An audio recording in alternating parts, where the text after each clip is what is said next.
Director Siruthai Siva direct பண்ண திரைப்படங்கள்லாம் என்னென்ன, அந்த படங்களோட ஹிட் ஆர் ஃப்ளாப், அதை விட ரொம்ப முக்கியமாக அந்த படங்களை இந்த வீடியோவில் நம்ம கவுண்டர் பேசிக்கில் பார்க்க போகிறோம். நம்ம கவுண்டரில் 9வது இடத்துல பார்க்க போகிற படம் விவேகம். அஜித்துக்கும் நம்ம சிவாவுக்கும் ஒரு நல்ல காம்போ செட் ஆகி இதுக்கு முன்னாடி 2 பிளாக் பஸ்டர் கொடுத்ததுக்கப்புறம் ஒரு மிகப்பெரிய வேற லெவல் எதிர்பார்ப்பில் ஒரு 1.5 வருஷம் கழிச்சு ரிலீஸ் ஆகுது. அதுலேயும் அவருக்கு வில்லனா விவேக் ஓபராய் இந்தியில் ஒரு பெரிய ஹீரோவாக இருந்தவர். அவருக்கு ஒரு நல்ல இது. ஸோ இந்த மாதிரி ஒரு பெரிய வேற லெவல் மிகப்பெரிய எதிர்பார்ப்பு. கமல் பொண்ணு நடிக்கிறாங்க, காஜல் அகர்வால்ட்டு ஒரு மிகப்பெரிய காம்போ படம் ரொம்ப வேற லெவலில் வருது. அதே சமயம் அஜித் பாடியெல்லாம் கொஞ்சம் ட்ரிம் பண்ணி வேற மாதிரி வச்சிருக்காரு. அந்த மாதிரிலாம் நிறைய எதிர்பார்ப்பை இந்த படத்து மேலே எக்கச்சக்கமாக வச்சிருந்தாங்க. ஸோ ஒரு மிகப்பெரிய ஓப்பனில் ரிலீஸ் ஆன படம் வேற லெவலில் டிசப்பாயின்மெண்ட் ஆயிடுச்சு தான் சொல்லணும். ஆடியன்ஸ் கிட்ட படம் பார்த்ததுக்கு அப்புறம் சிவா அவரோட டைரக்ஷன் ஸ்கில்ல இருந்து இந்த படத்தை சேஞ்ச் ஆஃப் பண்ணி எடுக்கணும்ன்றதுக்கோசம் இந்த படத்தில் ஒர்க் பண்ணதெல்லாம் ஓகே. அதுக்குண்டு உன்னோட டைரக்ஷனை மாற்றணுன்றதுக்கோசம் எங்களை போட்டு இந்த மாதிரி கொல்லுவியாய் அப்படிங்கிற அளவு தான் இருந்தது. இது ஒரு ட்ரெண்டாகவே போயிடுச்சு நிறைய டேரக்டர். ஏன்னா ஸ்டார்டிங்கில் ஒரு 2-3 படம் எடுத்ததுக்கு அப்புறம் உடனே இன்டர்நேஷனல் லெவலில் ஒரு படம் எடுத்துறேன் அப்படின்னு பேர வேண்டியது. அதை தாண்டி இந்த படத்தில் அஜித்தோட தலையீடு நிறைய இருக்கும் சொல்லலாம். ஏன்னா அஜித்துக்குண்டு ஒரு செட் ஆஃப் கதைகள் இருக்கு. அது அசல்ல இருந்ததாகட்டும், அப்புறம் இந்த விவேகத்தில் இருந்ததாகட்டும், இல்லை அஜித்துக்குள்ள இருக்கிற அந்த ஒரு கான்செப்ட். ஏன்னா அவர் தான் அந்த துரோகம் அப்படின்ற ஒரு விஷயத்தை பெருசாக ஃபோக்கஸ் பண்றாரு. ஸோ அதுக்கேற்ற மாதிரி இந்த கதையில் இருந்த அந்த துரோகம்ன்றது நண்பன், அதாவது கூட இருந்த நண்பனே தனக்கு துரோகியா மாறினா அவன் எந்த அளவுக்கு பண்ணுவான்றது ஒரு நல்ல கான்செப்ட் தான். ஆனால் அதில் ஸ்டோரி பண்ணுறதுன்றது ஒரு பெரிய வேலை. அதை தாண்டி ஸ்க்ரீன் பே பண்ணுறதுன்றது ரொம்ப ரொம்ப பெரிய வேலை. ஸோ அதெல்லாம் இந்த படத்தில் கரெக்டாகவே பண்ணல. எனிவே இந்த படம்ன்றது ஓரளவுக்கு நிறைய பேருக்கு பிடிக்குதுன்றாங்க. அதுக்கு ஒரு சில சீன்ஸ் எல்லாம் சரியா இருந்தாலும், ஆனால் மோஸ்ட் ஆஃபாக பார்த்தீங்கன்னா நிறைய சொதப்பல் நடந்துச்சுன்னு தான் சொல்லணும். அதை தாண்டி விவேக் ஓபராய் நீ வில்லனா இல்லை அஜித்துக்கு ஜால்ராவா அப்படிங்கிற அளவுக்கு தான் கேட்க தோணுச்சு. ஸோ இந்த படம் ரிவ்யூவர்ஸால ஓவரா வேற லெவலில் நெகட்டிவ் ரிவ்யூ கொடுக்கப்பட்டது நிறைய பேரால. இது இல்லாமல் 1000 நெகட்டிவ் இருந்தாலும் இந்த படம் ஒரு மிகப்பெரிய வேற லெவல் எதிர்பார்ப்பில் வந்தனால தியேட்டர்கள் 100 கோடி கலெக்ட் பண்ணிடுச்சு, பெரிய ஹீரோ மார்க்கெட் இருந்ததுனால. அதே சமயம் 25-50 நாளைக்குலாம் ஓடிச்சு. ஆனால் 100வது நாள் போஸ்ட்லாம் பார்த்தீங்கன்னா அதெல்லாம் நம்ம ரசிகர்களோட கைவண்ணம். 100வது நாள் போஸ்ட் அடிக்கிறதுல தப்பு கிடையாது பண்ணீங்க. ஆனால் ஏதோ ஒரு தேட்டர் 2 தேட்டர்னு சொன்னா கூட நம்புற மாதிரி இருக்கும். ஆனால் அதில் நிறைய தேட்டரில் ஓடுற மாதிரிலாம் போட்டாக்கா இல்லை நம்புற மாதிரியா இருக்கு. என்னதான் போய் சொன்னாலும் பொருந்த சொல்ல மாட்டீங்களா அப்படின்ற மாதிரி தான் இருக்கும். நிறைய பிளஸ் ஆர் மைனஸ் இது எல்லாத்தையும் கூட்டி பார்த்தாலும் மேக்ஸிமம் ஒரு ஆவரேஜ் ரேஞ்ச் தாங்க சொல்ல முடியும். ஆக்சுவலி இந்த படத்தோட ஹிட் வரைக்கும் மோஸ்ட் ஆஃப் உங்களுக்கு தெரியும் ஃபிளாப் இல்லை டிசாஸ்டர் அதான் இருக்கும். நம்ம கூட 8வது இடத்துல பார்க்க போற படம் சங்கம். இது ஒரு தெலுங்கு படம். கோபிச்சந்த் திரிஷா நடிச்சிருப்பாங்க. கோபிச்சந்தை வச்சு ஆல்ரெடி நம்ம சிவா டைரக்ட் பண்ணிட்டாரு. ஸோ அந்த ஒரு வெற்றியை தொடர்ந்து இந்த படத்தில் அவரை ஹீரோவா போட்டு ஹீரோயினியா அப்ப டாப்ல இருக்க திரிஷாவை கொண்டு வராரு. அது மட்டும் இல்லாமல் சத்யராஜும் அப்ப நிறைய கெஸ்ட் அப்பியரன்ஸ் எல்லாம் பண்றதுனால அந்த ஒரு கேரக்டருக்கும் சத்யராஜை கொடுத்து படம் நம்ம சிவா எப்பவுமே ஒரு கமர்ஷியல் ரேஞ்சில் படம் பண்ணணும் அப்படின்ற மாதிரி தான் ஒரு டைரக்ஷன் ஸ்கில்குள்ளேயே வந்திருக்காரு. ஏன்னா இதுக்கு முன்னாடி அவர் கேமராமேனா நிறைய ஒர்க் பண்ணியிருக்காரு. அதுக்கு முன்னாடி ஒரு கோட்ஸ் அந்த மாதிரி எல்லாம் முடிச்சு ஒரு பெரிய பரம்பரை தான். ஏன்னா நம்ம தமிழ் சினிமாவில் ஆல்ரெடியே ஒரு ப்ரொடியூசர் டீம்ல இருந்தவங்க தான். ஒரு தம்பி பாலா கூட தெரியும் உங்களுக்கு ஹீரோவா பண்ணுவார். ஆக்சுவலி இந்த மாதிரி சினிமா பின்னணி படிப்பு பலம் இந்த மாதிரிலாம் நிறைய சினிமா பற்றி இருந்திருந்தாலும் அவர் ஒரு வேவிலேயே தான் வந்தார். ஆக்சுவலி நம்ம ஆக்ஷன் கமர்ஷியல் மசாலா தான் பண்ண போகிறோம்ட்டு அதுக்கேற்ற மாதிரியான ஒரு கதைகளத்தை இந்த படத்துக்குள்ளே வச்சிருந்தாலும் இதெல்லாம் நிறைய பார்த்தாச்சு. ஹீரோயினி வில்லனுக்கு பொண்ணா இருக்கிறதும், ஹீரோட அப்பாவுக்கும் அந்த வில்லனுக்கும் ஒரு பிரச்சனை இருக்குது. இந்த மாதிரியான ஒரு சாதாரண கமர்ஷியல் கேஷுவல் தான் இந்த படம். இதில் அவர் என்ன பெருசாக புதுமை சேர்த்தாருன்ட்டு ஒன்றும் புரியல. எனிவே இந்த படம் எடுத்து கொடுத்து ஆடியன்ஸ் கிட்ட ரொம்ப ஆவரேஜாக தான் போச்சு. ஓரளவுக்கு மேக்ஸிமம் மிட் ரேஞ்ச் போனாலும் போகலாம். ஆனால் திரிஷா இருந்தாலும் இங்கே கோபிச்சந்துக்குலாம் அவ்வளோ பெரிய ஹீரோ மார்க்கெட்டில். ஸோ அந்த ஒரு ரேஞ்சில் இந்த படம் ஓரளவுக்கு சுமாராக போயிடுச்சு. தமிழில் கூட சிவப்பு சாமின்னு சொல்லிட்டு இருக்கும்னு நினைக்கிறேன். முடிஞ்சுன்னா ட்ரை பண்ணி பாருங்க. இந்த படம் எப்படி இருக்கும் தெரியும் உங்களுக்கு. ஒரு சாதாரணமாக 1008 சாதாரண கமர்ஷியல் ஆக்ஷன் மசாலா படம் பார்க்குறோன்னா அதில் ஒரு 1009வது படமாக தான் இந்த சிவப்பு சாமி இந்த சங்கம் இருக்கும். நம்ம கூட 7வது இடத்துல பார்க்க போகிற படம் தரு. இந்த தருன்றது ஒரு தெலுங்கு படம். ரவிதேஜா டாப்ஸி படம் நடிச்சிருப்பாங்க. ரவிதேஜா மாஸ் மகாராஜாவா தெலுங்குல ஒரு பெரிய பேர் இருக்கு. பெரிய ஒரு மாஸ் கமர்ஷியல் ஹீரோன்ட்டு அவருக்கு நேம் இருக்கிறதெல்லாம் ஃபாலோ பண்ணி நம்மால் சிவா தான் கமர்ஷியல் மேட்டர்ல சூப்பரா படம் பண்ற ஆளாச்சு. இதுக்கு முன்னாடி 2 தெலுங்கு படம் பண்ணியிருந்தாலும் அது ஓரளவுக்கு நார்மலா போயிருந்தாலும் இங்க தமிழ்ல ஒரு ஹீரோ வச்சு சூப்பர் ஹிட் பிளாக் பஸ்டர் கொடுத்ததுனால தெலுங்குல ஒரு பெரிய டாப் ஹீரோ கூட போறாரு. ஆக்சுவலி நம்ம ரவிதேஜாவே ஏற்கனவே கமர்ஷியல் மசாலா ஆக்ஷன் சொல்லி சுத்திட்டு இருக்கிறது தான். அவருக்கு இந்த மாதிரி ஒரு ஆள் கிடைச்சா விடுவாரா? ஆக்சுவலி இவங்க 2 பேரும் பண்ண கதை என்னன்னு கேட்டீங்கன்னா தெலுங்குல ரொம்பவே ஹிட் அடிச்சு ஃபேமஸா இருந்த, அதுவும் அப்ப யமதொங்கான்னு சொல்லிட்டு ஒரு படம் வேற இருந்தது. ஸோ இதுக்கு முன்னாடி ராஜமௌலி பண்ண ஒரு படத்தை அபிஷியல் ரீமேக் பண்ணி தமிழ்ல ஹிட் அடிச்சவர் இங்க இந்த யமதொங்கா படத்துல இருக்க கதையை மயிலா உருவிட்டு இருப்பாரு. ஆக்சுவலி அந்த யமதொங்கா கதைன்றது அங்க தெலுங்குலயே ஒரு ஃபேமஸ். அந்த மாதிரி ஒரு 5-6 படமே வந்திருக்கும். ஸோ அந்த மாதிரியான அங்கே ஒரு கேஷுவலா கமர்ஷியலா எல்லாருக்குமே ரொம்ப பிடிச்ச மாதிரி ஒரு பேட்டர்ன் இருக்கு. ஸோ அதுல இவரு போயிட்டு நல்லா குத்தடிச்சு கிரின்சி பண்ணி ஹீரோயிசம் காட்டி ஆக்ஷன் காட்டி அதை பண்ணி இதை பண்ணி இந்த படத்தை ரொம்பவே வேற லெவலில் கமர்ஷியல் ஆக்ஷன் மசாலா அதுவும் ஃபேண்டசி படமாகவும் கொடுத்துட்டாரு. ரவிதேஜா ஆடியன்ஸ்லாம் அதெல்லாம் விரும்புறவங்க தான். ஆனால் இந்த படம்ன்றது பார்த்தீங்கன்னா ரொம்ப ஓவர் டோஸ் ஆயிடுச்சோன்ற மாதிரி அந்த அளவுக்கு பெருசாக போல ஆவரேஜ்ன்றது ஃபிளாப்னு சொல்லுவாங்க. சில பேர் ஹிட் கேட்டகரியும் தருவாங்க. ஏன்னா நான் எப்பவுமே சொல்றதான் ஒரு படத்துக்கு ஒரு ஹிட் வெட்டிங் சொல்ல முடியாதுன்னு சொல்றது. ஸோ அதெல்லாம் இந்த தருவுக்கு பொருந்தும். ஏன்னா கமர்ஷியல் ஆக்ஷன் மசாலாவா பிடிச்சவங்களுக்கு இது வந்து ஓகே பெட்டரா போயிடுச்சு அப்படிங்கிற மாதிரி தோணுது. இதெல்லாம் வந்து கிரிஞ்சியா பார்க்கறதுல இந்த படம் கேவலமா இருக்கிற என்னடா சுட்ட வடையே திருப்பி திருப்பி எத்தனை தடவை எண்ணெயில போட்டு சொல்லுவீங்க அப்படின்ற மாதிரி பார்த்தாங்க. புதுசா எந்த ஒரு விஷயமும் நம்ம சிவா கமர்ஷியல் கேஷுவல் கதையில பண்ணாம இருக்கிற விஷயத்தையே பட்டி டிங்கரிங் பார்த்து பல பலண்டு கொடுக்கணும்னு ட்ரை பண்ணுவாரு. அதெல்லாம் இந்த படத்துல ரொம்பவே அதிகமா நடந்திருக்கும். எனிவே இந்த படம் வந்து உங்களுக்கு தருண் தெலுங்குல பார்க்க முடியலாம், புல்லட் ராஜான்னு சொல்லிட்டு தமிழ்ல ஒரு படம் இருக்கும், பார்க்கணும்னா பாருங்க. எல்லாம் யூடியூப்லயே இருக்குன்னு நினைக்கிறேன். நம்ம கவுண்டல் 6வது இடத்துல பார்க்க போற படம் அண்ணாத்த நம்ம ரஜினி ஹீரோவா பண்றாரு. ஸோ ஒரு வேற லெவல் ஒரு வேற மாதிரியான மிகப்பெரிய எதிர்பார்ப்பு வருது. ஏன்னா நம்ம ரஜினியோட பேட்டர்ன்றதும் பார்த்தீங்கன்னா ஒரு ஆக்ஷன் கமர்ஷியல் கேஷுவல் மசாலான்றது தான். ஸோ அதுக்கு நம்ம சிவா பொருந்திருக்காரு. அதுவும் இதுக்கு முன்னாடி தமிழ்ல வர ஒரு இட்டு கொடுத்துட்டாரு. ஸோ அதனால இவர் மேல ஒரு பெரிய நம்பிக்கையெல்லாம் நம்ம சூப்பர் ஸ்டார் இந்த கதையை ஒத்துக்கிட்டாரு. கதையோட கதாபாத்திரமா காளையன்னு சொல்லிட்டு அந்த இன்ட்ரெஸ்ட் கொடுத்த மட்டும் இல்லாம டீசர்லாம் வேற லெவல் ஆடியன்ஸ் வந்து கூஸ் பம்ப்ஸ் ஆகிட்டாரு. ஆனால் ட்ரைலர் வரும்போதே ஆடியன்ஸ் பள்ளிட்டாங்க. ஆஹா படத்துக்குள்ள என்ன இருக்குன்னு எங்களுக்கு புரிய ஆரம்பிச்சிடுச்சு. ஆல்ரெடி தமிழ்ல இருக்கிற நிறைய விஷயம் மறுபடியும் பட்டி டிங்கரிங் பண்ணி பண்றதே வேலையா ஸ்டார் போல இருக்கு. இது அந்த அளவுக்கு பெட்டராகவும் இருக்காது. ஏன்னா விஜய் திருப்பாச்சி இந்த மாதிரி நிறைய படங்கள் இந்த படத்து மேல வைக்கப்பட்டது. நம்ம சிவாவோட வேலையே இதுதான். ஒரு படம்ன்றது வந்து அவரு கதையும் பண்ணுவார். கதெல்லாம் வந்து வெளியில இருந்து அபிஷியல் ரீமேக்லாம் கிடையாது. அந்த பிரபுதேவா அப்புறம் நேத்து பார்த்த சுரேஷ் இந்த மாதிரி ஆளுங்கெல்லாம் பண்றது கிடையாது. இவரு வந்து வெளியில 4 படத்தை பார்த்து அதுல இருந்து கதையை மேஜிக்லாம் பண்ணி இவரு ஒரு கதை ரெடி பண்ணுவாரு. ஸோ அந்த மாதிரி அண்ணாத்த பண்ணி வச்சிருப்பாரு. நீங்க கமர்ஷியல் படம் எடுக்கிறவங்களுக்கே வந்து வேற லெவலில் நெகட்டிவ் மிக்ஸ்டு ரிவ்யூ தரத்துக்கு நிறைய பேர் காத்துட்டு இருக்காங்க. அதுல இந்த படத்து மேல வந்து ஒரு நிறைய நெகட்டிவ் ரிவ்யூவே வைக்கப்படுது. ஏன்னா ரஜினி மேலேயும் நிறைய காழ்ப்புணர்ச்சி இருக்கு. ஸோ அது எல்லாமே சேர்த்து இந்த படத்து மேல மிகப்பெரிய நெகட்டிவ் விமர்சனம். படத்தை வந்து ஓவரால் அவுட் பண்ணிட்டாங்கன்னே சொல்லலாம். எனிவே ஒரு கேஷுவல் கமர்ஷியல் சீசன்டர் ஆடியன்ஸுக்குலாம் இந்த படம் வந்து ஒரு சின்ன ஆவரேஜ் பெர்ஃபார்மன்ஸுக்கெல்லாம் இருந்தாலும் அதுக்கு கூட இந்த படத்தை வர்த்தபிள் பண்ணாம தியேட்டரிக்கல்ல ஒரு ஃபிளாப் படம் டிசாஸ்டர் படம் அப்படின்னு சொல்ற ஆளுங்களும் இருந்தாலும் என்ன பொறுத்த வரைக்கும் நான் ஒரு ஆவரேஜ்ன்றது ஆவரேஜ் வரைக்கும் சொல்லுவேன். ஏன்னா ரஜினிக்கு இருக்க அந்த மார்க்கெட்டுக்கு வந்து ஓரளவுக்கு அப்படியே இந்த படம் பேலன்ஸ் பண்ணி ஓடிச்சுன்னு தான் சொல்லணும். ஆனாலும் இங்க சிவா ஒரு டைரக்டரா கண்டிப்பா நம்ம கடைஞ்சிக்கு தான் வேண்டியிருக்கு. ஏன்னா ரஜினி மாதிரி ஒரு ஹீரோ கிடைச்சதுக்கு அப்புறம் என்னையா இருக்கிற நிறைய விஷயத்தையே வந்து உழப்பி படம் பண்ணி வச்சிருக்க. நல்ல மாதிரியா ஒரு படம் பண்ணிருக்க மாட்டியா? என்னதான் நீ கேஷுவல் கமர்ஷியல் பண்ணாலும் கதை பண்றதுக்கு பஞ்சம். ஐயோ சாரி மக்களே, கதை வந்து இவர் பண்ணதே கிடையாது. எனக்கு தெரிஞ்சு மோஸ்ட் ஆஃப் நம்ம சிவா ஒரு படங்கள்ல பண்ணாது கதை எல்லாமே வேற படங்கள்ல, அதான் நிறைய படங்கள்ல இருந்து கதைகளை எடுத்துப்பாரு. அதுல ஸ்கிரீன் பிளே மட்டும் தான் மோஸ்ட் ஆஃப் நம்ம சிவா பண்ணுவாரு. அதை இந்த படத்துல பண்ணதுல நான் அவ்வளவு பெருசா குறை சொல்ல மாட்டேன் மற்றவங்களாம் சொன்ன அளவுக்கு. ஆனா கண்டிப்பா சொதப்பி இருக்காருன்றதை நான் ஒத்துக்கிட்டே தருவேன். நம்ம கவுண்டில் 5வது இடத்துல பார்க்க போற படம் சௌரியம். இந்த சௌரியம்ன்றதான் நம்ம சிறுத்தை சிவாக்கு முதல் படம். அவர் டைரக்ஷன் பண்றது எடுத்தோடனே தெலுங்குல போய் பண்ணியிருப்பாரு. அதுவும் அப்ப ஹீரோவா வளர்ந்து வர கோபிச்சந்தை வச்சு அனுஷ்காவும் அப்பதான் வந்து புதுமுகமா வந்துட்டு இருக்காங்க. வரமோதே வந்து ஒரு கேஷுவல் கமர்ஷியல் கதைன்னு முடிவு பண்ணவர். இந்த படத்துக்கு வந்து நல்லாவே கதை பண்ணியிருப்பாரு சொல்லலாம். ஏன்னா நான் இதுக்கு முன்னாடி சொன்ன விஷயங்கள் இருந்தாலும் இங்க சௌரியம் கதைன்றது எனக்கு தெரிஞ்சு எங்க வந்திருக்குன்னு தெரியல. ஒரு சில கதைகள்லாம் வந்து அங்கங்க இருந்தாலும் எனக்கு என்னவோ இது நிறைய அவரோட படங்கள் இருக்கிற மாதிரி பெருசா பேரண்டி எடுத்த மாதிரி தெரியல.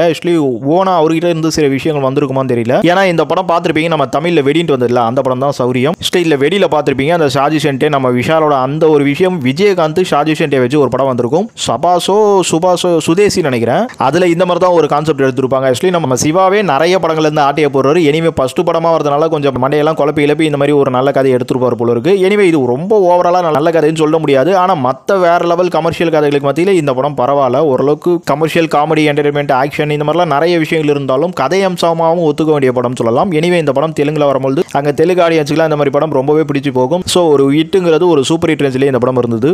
நம்ம கவுண்டர்ல 4வது இடத்துல பார்க்க போற படம் வீரம். சிவா அஜித் கூட்டணியில் வர ஒரு முதல் படமா இந்த படம் இருந்தது. படம் வந்து ரொம்பவே ஷார்ட் டைம்ல ரொம்பவே ஃபாஸ்டா மேக் பண்ணி கொடுத்துட்டாரு சொல்லலாம். சிவா வந்து என்னதான் கமர்ஷியல் கேஷுவல் என்டர்டைன்மெண்ட் படம் பண்ணாலும் இவரோட அந்த டைரக்ஷன் ஸ்கில்ன்றது ஷார்ட் ஷெட்யூல் அப்புறம் நிறைய விஷயங்கள் வந்து ரொம்பவே பெட்டரா பண்றாரு. இதுக்கு முன்னாடி தருன்ற அந்த ஒரு படம் ஆவரேஜா கொடுத்திருந்தாலும் ரவிதேஜாக்கு அது ஒரு மாஸ் ஹீரோக்கு வந்து ரொம்பவே அழகா பண்ணிருப்பாரு. அந்த டைரக்ஷன் ஸ்டோரி ஆகட்டும் ஸ்கிரீன் பிளே ஆகட்டும் அந்த மேக்கிங் ஆகட்டும் அது எல்லாமேன்றது பார்த்தீங்கன்னா ஒரு டாப் ஹீரோக்கு படம் பண்ணுறதுக்கு ரொம்பவே தகுதியான ஒரு கமர்ஷியல் படம் பண்ணுறதுக்கு அப்படின்ற ஒரு நேமம் நம்ம சிவா எடுத்துட்டாரு. ஸோ அதன் காரணமாக அஜித் கிட்ட வந்திருப்பாரு. அவருக்கு இங்கே தெலுங்கை விட தமிழ் ரொம்பவே லக்கா இருந்திருக்கு சொல்லலாம். ஏன்னா முதல் படம் ஒரு பெரிய வெற்றி கொடுத்தது மட்டும் இல்லாமல் இங்கேயும் வந்து ஒரு நல்ல ஒரு வெற்றி கொடுத்திருப்பார். தெரியும் உங்களுக்கு வீரம் தியேட்டரில் 100 நாளைக்கு ஓடி பாக்ஸ் ஆஃபீஸ்லையும் 100 கோடி எடுத்திருக்கோம். வீரத்தோட ஹிட் வெற்றிக்கா நம்ம சூப்பர் ஹிட் மெகா ஹிட்ன்றது பிளாக் பஸ்டர் சொன்னாலும் தப்பில்லை. அந்த பொங்கல் அவ்வளோ பெரிய காம்படிஷனில் வந்து ரொம்பவே நல்லா ஓடிச்சு. இங்கே நம்ம சிவாவோட கதைகளமாக பார்த்தீங்கன்னா இது ஆல்ரெடி இந்த முரட்டு காலையில் இருக்கிற அந்த ஒரு விஷயம் தான். ஆனாலும் இவருக்கு ஒரு பேட்டர்ன் வச்சிருக்காரு பார்த்தீங்களா, அந்த பேட்டர்ன் இந்த படத்துக்கு வந்து கமர்ஷியல் ரசிகர்களை வந்து மிக பெருசாக சாட்டிஸ்ஃபை பண்ணுற அளவுக்கு இருந்திருக்குன்னு சொல்லலாம். ஏன்னா ஒரு 5 அண்ணன் தம்பிங்க தம்பிகளுக்கு ஆள்ற அண்ணன், அதுக்கப்புறம் ஒரு நல்ல ஒரு குடும்பத்தில் இருக்கிற பிரச்சனையை வந்து அந்த குடும்பத்தை காப்பாற்றணும். இந்த மாதிரி வந்து கதைங்கிறதே பார்த்தீங்கன்னா ரொம்பவே கமர்ஷியல் என்டர்டைன்மெண்ட்டாக ஃபேமிலி என்டர்டைன்மெண்ட்டாக நம்ம சிவா படத்துக்குள்ள ஆக்ஷன் காதல் எமோஷனல் காமெடின்ட்டு எல்லாத்தையுமே ரொம்ப சரிசமமாக மிக்ஸ் பண்ணி ஒரு பக்கா கமர்ஷியல் படம் எடுப்பாருன்ட்டே சொல்லலாம். ஸோ அதுக்கேற்ப வந்து அதுக்கான ரிசல்ட் தான் இந்த வீரம். இந்த மாதிரி வந்து ஒரு கமர்ஷியல் சினிமாவில் இருக்க நிறைய கதைகளை வந்து அவர் அப்படியே காப்பி பண்ணி மேஜி கிஞ்சி ஒரு வேலை பார்த்து அதை வந்து ரொம்பவே நல்லா இந்த வீரத்தில் கொடுத்ததுனால இதை மற்ற லாங்குவேஜ்காரங்களா ரீமேக் பண்ணுற அளவுக்கு இந்த படத்தோட தன்மை இருந்திருக்கும்.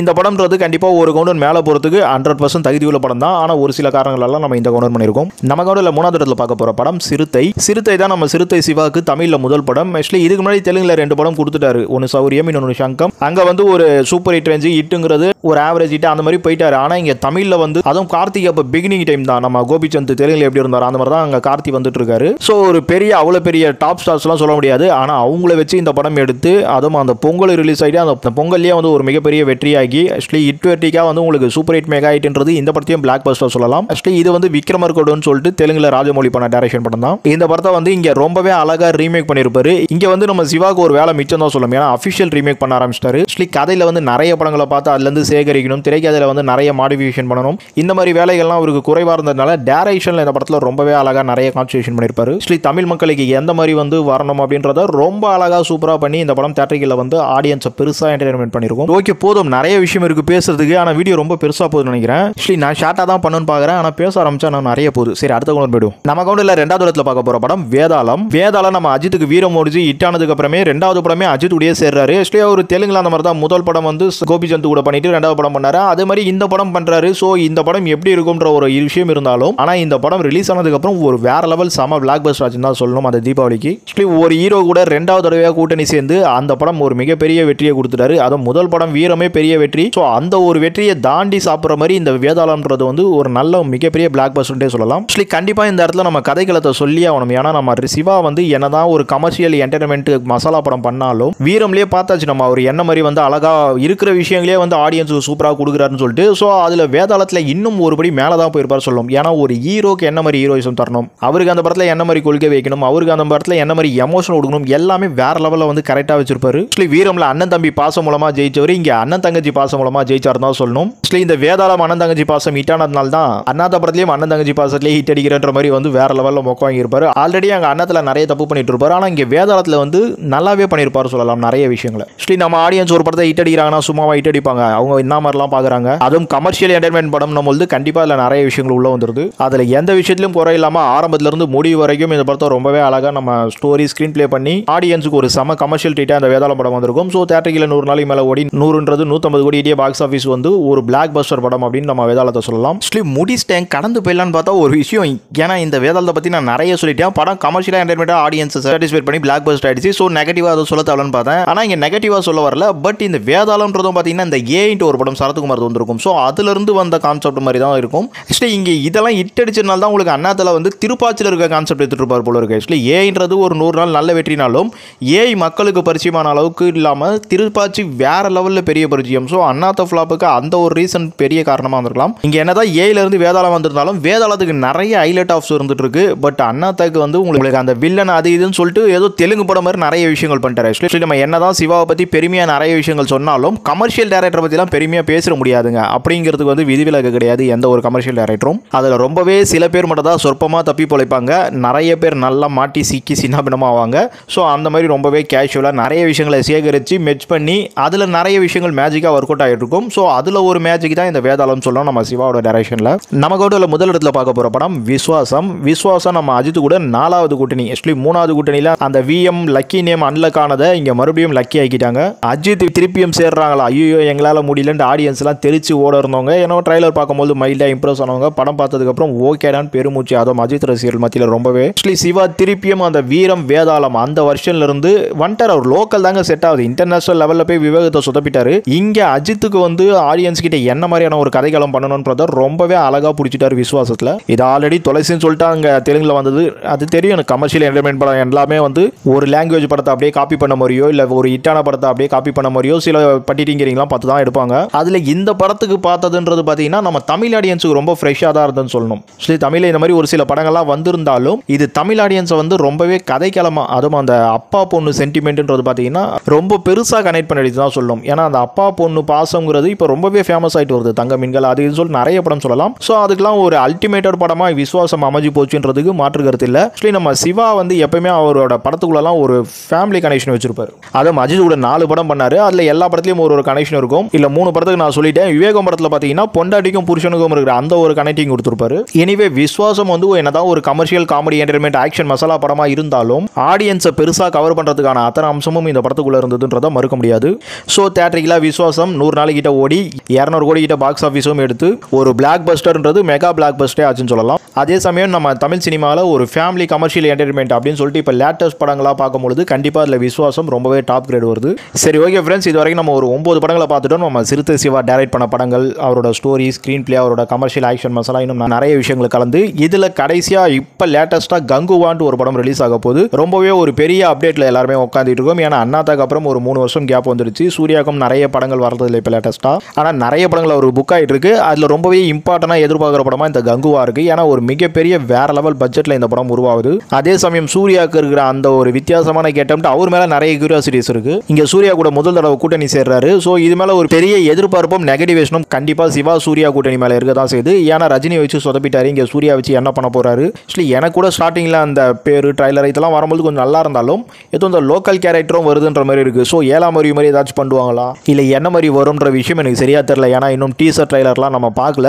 ஸோ அதெல்லாம் பார்த்துட்டு தான் இந்த படம் எந்த அளவுக்கு வரும்ன்றது நம்மளுக்கு இன்னும் கொஞ்சம் ஐடியாலஜி இருக்கும். எனவே படம் ரொம்ப நாளாக வந்து இழுப்பறியிலே இருக்கு. ஆக்சுவலி லேட்டஸ்ட்டாக பெரிய படங்கள் இல்லாத ஒரு டைமில் அழகாக இந்த படத்தை கொடுத்துருந்தாங்கன்னா கொஞ்சம் நல்ல எக்ஸ்பெக்டேஷன் போயிருக்கும். எனவே ஒரு விஷயம் கண்டிப்பாக நம்ப முடியுது, இந்த கங்குவான்றது நம்ம தமிழ் சினிமா மட்டும் இல்லாமல் இந்தியன் சினிமாவே எதிர்பார்க்கிற ஒரு படமாக இருக்குது. ஏன்னா நிறைய லாங்குவேஜில் ஒரு பேன் இந்தியா படமாக 5 லாங்குவேஜ்ன்றதை தாண்டி படம் என்னவோ 10-17 லாங்குவேஜில் வர மாதிரிலாம் பேசுகிறாங்க. ஸோ அதுக்கான ஒரு மிகப்பெரிய கான்செப்ட் இந்த படத்துக்குள்ளே இருக்குமா? ஏன்னா நம்ம சிவா இது வரைக்கும் பார்த்துருப்போம், ஒரு கமர்ஷியல் கேஷுவல் கதையில் நிறைய விஷயங்கள் நல்லாவேலாம் பண்ணியிருக்காரு. சில விஷயங்கள் வந்து சுமாராக பண்ணியிருந்தாலும், ஆனால் இந்த கங்குவாவோட கதைக்களம்ன்றது அவங்க சொல்கிறத பார்த்தாலே ரொம்ப பெருசாக போகுது. ஸோ அதை தாண்டி இந்த படத்துக்குள்ளே அவர் கமர்ஷியல் படங்களில் பண்ணது மட்டும் இல்லாமல் ஒரு கேமராமேனாக ஒரு கமர்ஷியல் படங்கள் பண்ணுறதுக்கு நிறைய விஷயங்கள் இருந்தாலும் இங்கே ஒரு ஃபேண்டசியான நிறைய விஎஃப்எக்ஸோட அந்த மாதிரியான ஒரு சில விஷயங்கள்ன்றதும் நம்ம சிவாவுக்கு புதுசு தான். ஆனாலும் சிவா வந்து ஃபிலிம் இன்ஸ்டியூட் இந்த மாதிரிலாம் படிச்சுட்டு சினிமா பின்னணி உள்ள ஒரு குடும்பம். ஸோ நிறைய விஷயங்கள் அவர் பெருசாக கையாளுவார்னு நம்புறேன். அதே சமயம் நம்ம சிவாவோட ஃபிலிமோகிராஃபியை பார்க்கும்போதும் அவருக்கு ஒரு ஹிட்டு ஒரு ஃப்ளாப்பு, ஒரு ஹிட்டு ஒரு ஃப்ளாப், அந்த மாதிரி மாறி மாறி தான் வந்திருக்கு.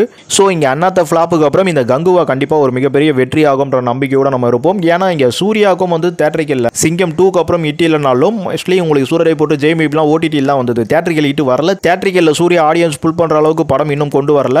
ஸோ அதுக்கேற்ற ஒரு டாப் டக்கர் படமாக இந்த கங்குவா இருக்கும்னு கண்டிப்பாக படத்தை பார்க்கும்போது தெரியுது. ஏன்னா ஒரு தேட்டர் எக்ஸ்பீரியன்ஸ் படமாக இது கண்டிப்பாக உருவாகுது. ஸோ பார்ப்போம் நம்ம என்னத்தெல்லாம் சாட்டிஸ்ஃபைட் பண்ணுறாங்களா சூர்யாவும் சிவாவும் சேர்ந்துட்டு. அப்புறம் இந்த கங்குவா படம் ரிலீஸ் ஆச்சுன்னா எத்தனாவது இடத்துக்குள்ள வரும்னு கேட்டிங்கன்னா கண்டிப்பாக 5வது இடத்தை பிடிக்கிறதுக்கான வாய்ப்பாச்சு இருக்கும் நான் நம்புறேன். அதுக்கும் மேலே ஒரு நல்ல வெற்றி ஆயிடுச்சுன்னா கண்டிப்பாக 3வது இடமாச்சு போயிடும். ஏன்னா சிறுத்தைக்கு மேலே போகிறது ஒரு நல்ல பிளாக் பஸ்ட் வந்துட்டாலே போயிடும். ஸோ 2வது முதலிடம் போகிறதுன்றது ஒரு பெரிய விஷயம் தான். பார்ப்போம், அதுக்கான ஒரு விஷயம் படத்துக்குள்ள இருந்தால் கண்டிப்பாக ஒரு மிகப்பெரிய வெற்றி அடையும்.